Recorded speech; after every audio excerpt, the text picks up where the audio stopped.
सावन की सोमवार की कथा के अनुसार अमरपुर नगर में एक धनी व्यापारी रहता था। दूर दूर तक उसका व्यापार फैला हुआ था। नगर में उस व्यापारी का सभी लोग सम्मान करते थे। इतना सब कुछ होने पर भी व्यापारी अंतर्मन से बहुत दुखी था, क्योंकि उस व्यापारी का कोई पुत्र नहीं था। दिन रात उसे एक ही चिंता सताती थी कि उसकी मृत्यु के बाद इतने बड़े व्यापार और धन संपत्ति का कौन अधिकारी होगा। उत्तर पाने की इच्छा से वह व्यापारी प्रति सोमवार भगवान शिव की व्रत पूजा किया करता था। सायंकाल को व्यापारी शिव मंदिर में जाकर भगवान शिव के सामने घी का दीपक जलाया करता था। उस व्यापारी की भक्ति देखकर एक दिन पार्वती जी ने भगवान शिव से कहा, हे प्राणनाथ, ये व्यापारी आपका सच्चा भक्त है। कितने दिनों से ये सोमवार का व्रत और पूजा नियमित कर रहा है। भगवान आप इस व्यापारी की मनोकामना अवश्य पूर्ण करें।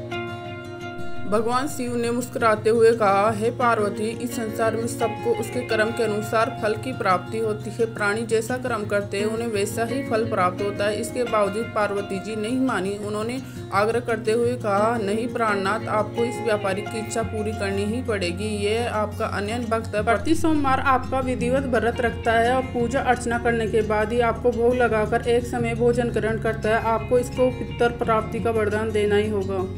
पार्वती जी का इतना आग्रह देकर भगवान शिव ने कहा, मैं तुम्हारे आग्रह पर इस व्यापारी को पुत्र प्राप्ति का वरदान देता हूँ, लेकिन इसका पुत्र 16 वर्ष से अधिक जीवित नहीं रह पाएगा। कुछ महीनों के पश्चात व्यापारी के घर में पुत्र की प्राप्ति हुई। पुत्र प्राप्ति पर उसका जन्म समारोह बहुत धूमधाम से मनाया गया। व्यापारी को पुत्र के जन्म की अधिक खुशी नहीं हुई, क्योंकि उससे पुत्र की अल्प आयु का रहस्य पता था। यह रहस्य घर में किसी को नहीं मालूम था। विद्वान ब्राह्मणों ने उसका पुत्र का नाम अमर रखा। जब अमर 12 वर्ष का हुआ तो शिक्षा के लिए उसे वाराणसी भेजने का निश्चय हुआ। व्यापारी ने अमर के मामा दीपचंद को बुलाया और कहा कि अमर को शिक्षा प्राप्त करने के लिए वाराणसी छोड़ आओ। अमर अपने मामा के साथ शिक्षा प्राप्त करने के लिए चल दिए। रास्ते में जहाँ भी अमर और दीपचंद रात्रि में विश्राम करते हुए वही यज्ञ करते और ब्राह्मणों को भोजन करवाते। लंबी यात्रा के बाद अमर और दीपचंद एक नगर में पहुंचे। उस नगर के राजा की कन्या की विवाह की खुशी में पूरे नगर को सजाया गया था। निश्चित समय पर बारात आ गई, लेकिन वर का पिता बेटे के एक कान के काने होने के कारण बहुत चिंतित था। इसी बात का भय सताता रहा कि राजा को इस बात का पता चलने पर कहीं राजा इस विवाह से इनकार न कर दे। इससे उसकी बदनामी होगी। वर के पिता ने अमर को देखा और उसके मस्तिष्क में एक विचार आया। उसने सोचा, क्यों न इस लड़के को दूल्हा बनाकर राजकुमारी से विवाह करा दूं। विवाह के बाद इसे धन देकर विदा कर दूंगा और राजकुमारी को अगर अपने नगर में ले आऊँगा। वर के पिता ने इसी संबंध में अमर और दीपचंद से बात की। दीपचंद धन के लालच में आकर वर के पिता की बात स्वीकार कर ली। अमर को दूल्हे के वस्त्र पहनाकर राजकुमारी चंद्रिका से विवाह करा दिया। राजा ने बहुत सा धन देकर राजकुमारी को विदा किया।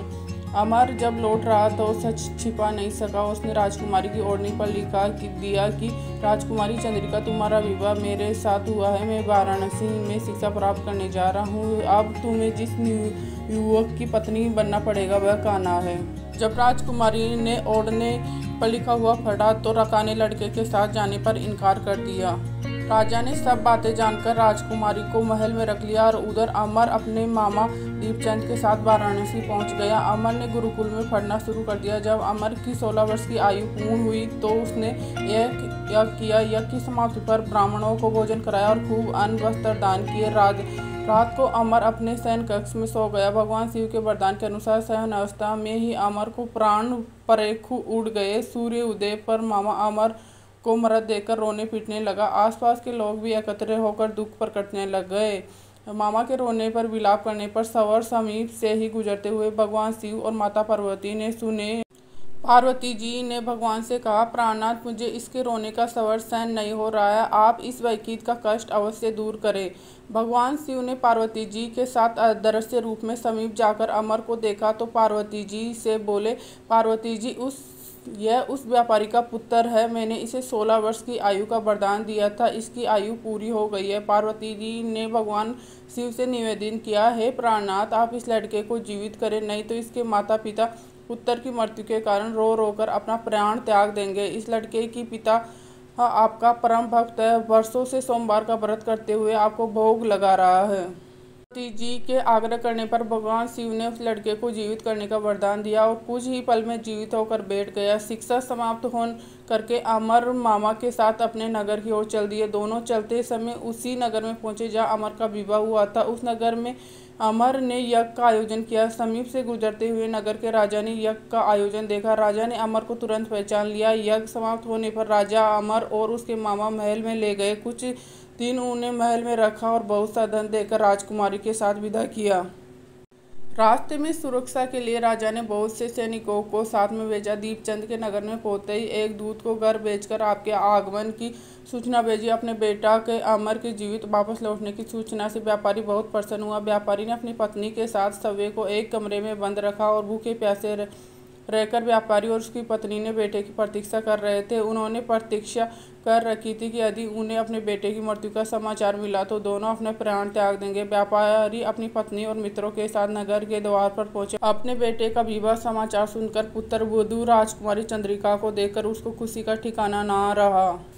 उसी रात भगवान शिव ने व्यापारी के सपने में आकर कहा, हे श्रेष्ठी, मैं तेरे सोमवार के व्रत करने और व्रत करता सुनने से प्रसन्न होकर तुम्हारे पुत्र को लंबी आयु का वरदान देता हूँ। व्यापारी बहुत प्रसन्न हुआ। सोमवार का व्रत रखने से व्यापारी के घर में खुशियाँ लौट आई। शास्त्रों में लिखा है कि जो स्त्री पुरुष सावन के सोमवार का विधिवत व्रत करते हैं और व्रत कथा सुनते हैं, इससे उनकी सभी इच्छाएं पूरी होती है। बोले